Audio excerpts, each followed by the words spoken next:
Bismillahirrahmanirrahim. Assalamu alaikum. Welcome to my channel Team Z Physio. Our today's topic is frozen shoulder, which is also called as adhesive capsulitis or periarthritis. It is characterized by dense adherence, capsular thickening, and capsular restrictions, especially in the development folds of the capsule that results in restriction of the movements at the glenohumeral joint. Frozen shoulder term should be used reserved for the well-defined disorder characterized by progressive pain, stiffness of the shoulder. It is usually resolves spontaneously after almost 18 months. As you can see in the diagram how a normal joint looks like and how a frozen shoulder joint looks like. Frozen shoulder is a condition that is particularly associated with following diseases such as diabetes mellitus, diphtherians disease or diphtherians contracture, hyperlipidemia, hyperthyroidism, cardiac disease, and hemiplegia. What are the clinical features of the frozen shoulder? Number 1, age, which is very important in the history taking. Number 2, history of trauma followed by aching in the arm and shoulder. Number 3, pain prevents sleeping on the affected side. Number 4, pain begins to subside after several months. As you can see below कि pen और range जो है वो frozen shoulder के बाद किस तरह effect होती है. रेंज जैसा कि आपको पता चल रहा है कि स्टार्ट में बहुत कम होती जा रही है with the passage of time it increases. Same pattern with the pain, as in the start it is very intense and increasing gradually, then it is decreasing gradually and towards the minimum. What are the clinical signs and symptoms? There are three basically stages of the frozen shoulder. Number 1 is acute stage, number 2 is subacute stage, and number 3 is chronic stage. Number 1, we will talk about the acute phase. First of all, in the acute phase, number 1, pain and muscle guarding. Number 2, limited range of motion, especially external rotation, abduction, internal rotation, and flexion, which is also called as the capsular pattern of the shoulder joint. Number 3, pain radiating below the elbow and may disturb sleep. Number 4, joint swelling is not detected in acute phase of the frozen shoulder.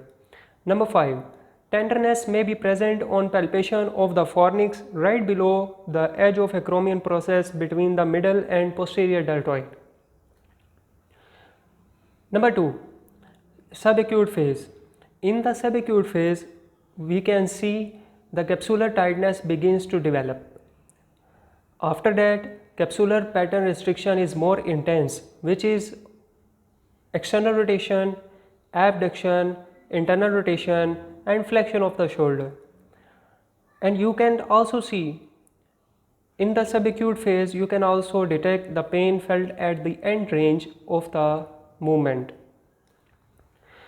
As you can see in this picture, the normal movements of the shoulder joint.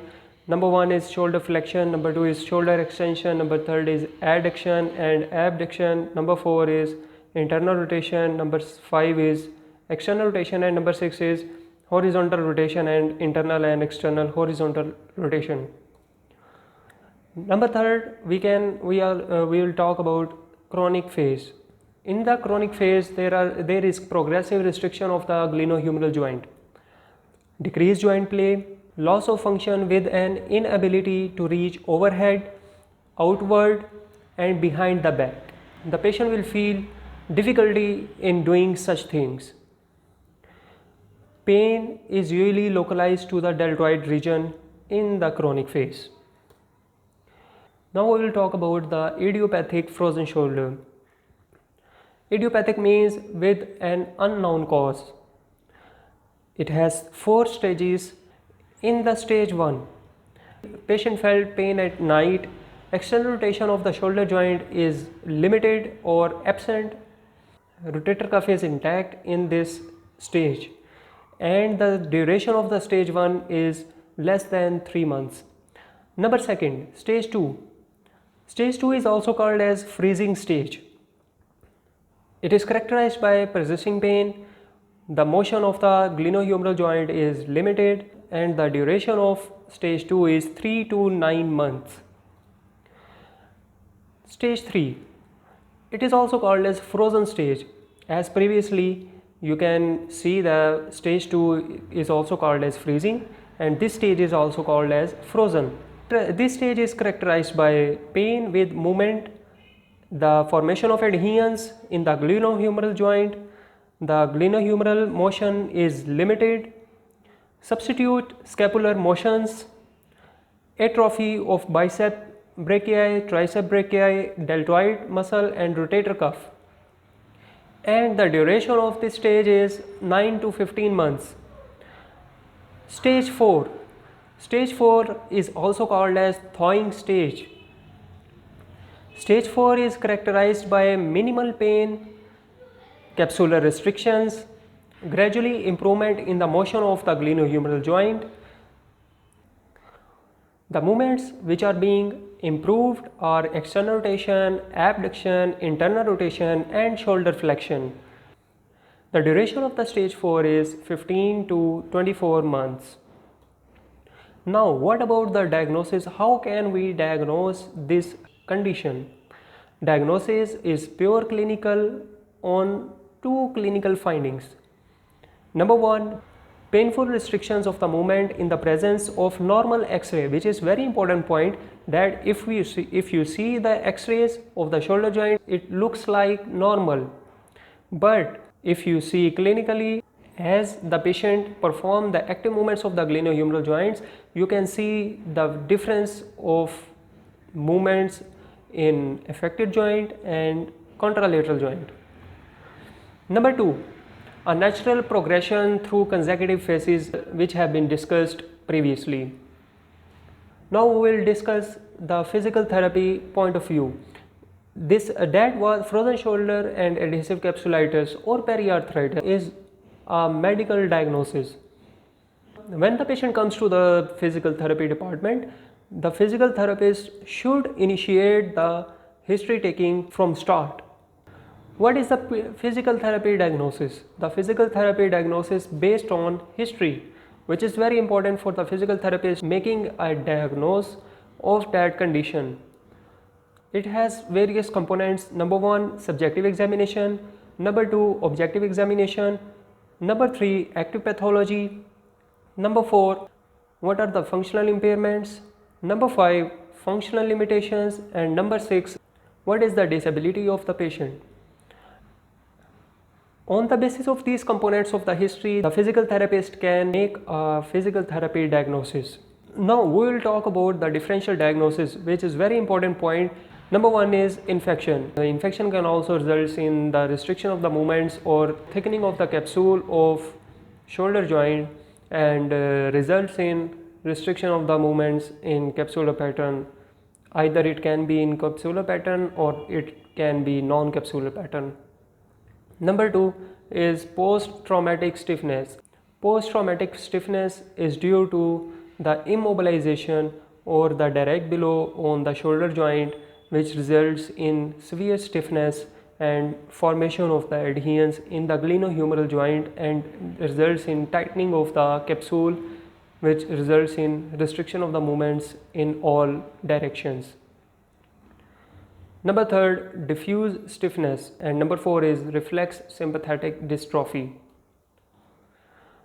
What is the treatment? There are basically 2 treatments of the frozen shoulder or adhesive capsulitis. Number 1 is conservative treatment and number 2 is surgical treatment. First of all, we will talk about the conservative treatment. In the conservative treatments, there are 2 basic treatments that a patient receives. Number 1 is very important, physiotherapy. Physiotherapy is a conservative treatment method that helps the patient in regaining the ranges, get rid of pain and complete the range of motion in all directions. Manipulation under anesthesia is being carried out by orthopedic surgeon if the physical therapy treatment is being compromised and has no longer effect on the patient's recovery. There is a major drawback in the manipulation under anesthesia. The injury of rotator cuff is very common among the procedures of manipulation under anesthesia. Now the surgical treatment. The surgical treatment is the arthroscopic capsular release, which is being performed by an orthopedic surgeon. What are the common structural and functional limitations of the patient with frozen shoulder? Number 1 is night pain. Number 2 is pain on movement or motion. Number 3 is decreased joint play and range of motion. Number 4 is faulty posture. Number 5 is decreased swing gait. Number 6 is general muscle weakness. Now, what are the common activity limitations? Number 1 is inability to reach overhead, behind the back, outside and behind the head. Number 2 is difficulty in dressing, brushing teeth, combing hair and bringing eating utensils to the mouth. Number 3, difficulty lifting heavy objects, putting dishes into the cupboard. And last one is limited ability to sustain repetitive activities. So this was about all the frozen shoulders basics. Hope you will learn this lecture effectively. And the next lecture on the frozen shoulder will be on physical therapy management. How physical therapists can manage the patient's frozen shoulder condition and what are the basic exercises in the progression of the recovery.